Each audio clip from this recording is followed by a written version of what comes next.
Are you and your family prepared? Well, real estate expert Ken Kaplan is here with what you need to do, whether you're a renter, you're a homeowner, or even a landlord. Ken, good morning, and thanks for being here with us. Good morning. Hey, really good questions and a good reminder for a lot of people. I first want to start to ask, if you're a homeowner and you're asked to evacuate, which we don't know if that possibility will arise again today sometime, what should you do before you leave your home?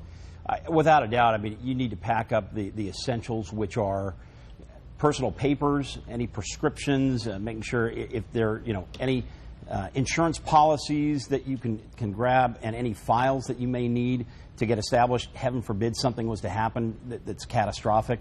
Make sure you take all the essentials that you need. I remember in covering hurricanes and other types of natural disasters, one recommendation was to videotape everything in your home, your possessions, just about as much as you can. So because when something like this happens, you can't remember the things you had or did not have. Is that still something that's perhaps a good idea? I think it's a great idea. And really, but the key part to all of this is to do this beforehand. Maybe Right. you do it once a year, maybe you do it every 6 months. Take an inventory of what you've got at home, just a panoramic view of what you have, making sure that you actually document what's there. I think that's really crucial, but trying to do it at the last minute is really, waiting till that last moment when you've got to leave. You may forget something. So really important to have this stuff done before the fire hits, before an earthquake, before any kind of natural disaster when, it's last minute and you're trying to scramble to get everything together. You would hope that everyone would do it before, but unfortunately, a lot of time when these disasters and whatnot come up, people start thinking about, oh, did I have the policy? Do I have the insurance? What am I supposed to do? So what would one need to know about policies for your home, whether you're a homeowner, and then also if you're renting a home? What would you want to have as a renter?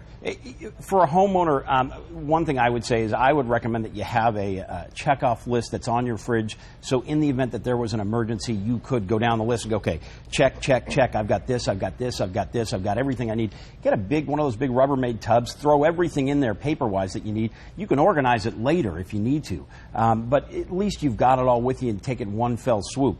As a renter, make sure that you have documented everything that you've got in your apartment or home, and that you also have got a emergency plan set up with your family so you know where to go in the event you are displaced.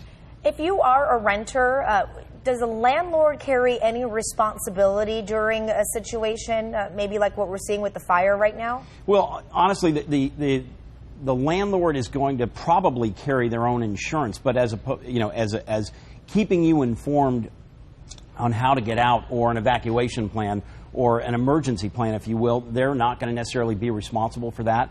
That's something that as a renter you should really plan on ahead of time. I think as a renter you should know and go through with the landlord. You should ask the landlord, let me ask you, where is the shutoff valve for the gas? Where's the shutoff for the water? Right.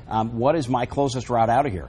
If you're renting in an area that you're unfamiliar with, I think it's really important to know where's the closest fire station, where's the closest police station, where's the closest hospital.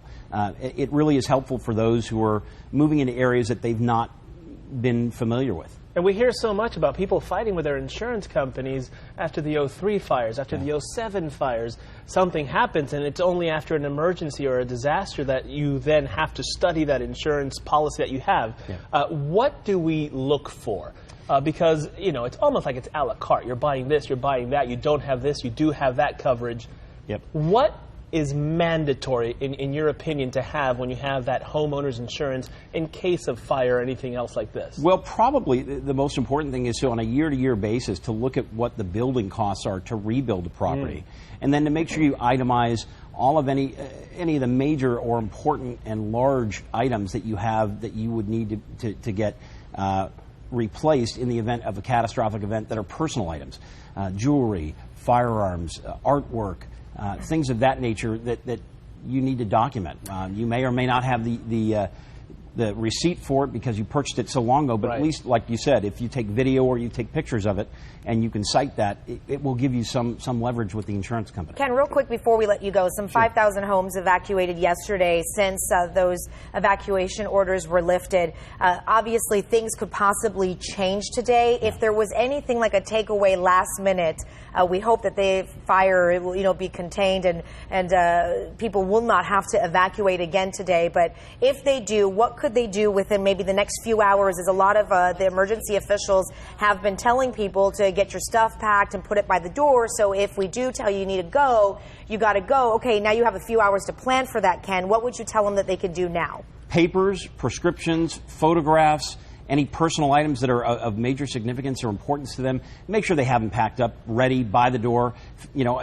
Face your car in an exit manner so that way if you need to leave in a hurry, you can. You don't have to turn around. You're not trying to finagle, gosh, can I back up further? Are there too many people leaving it from one area at one time? Make sure that you're ready.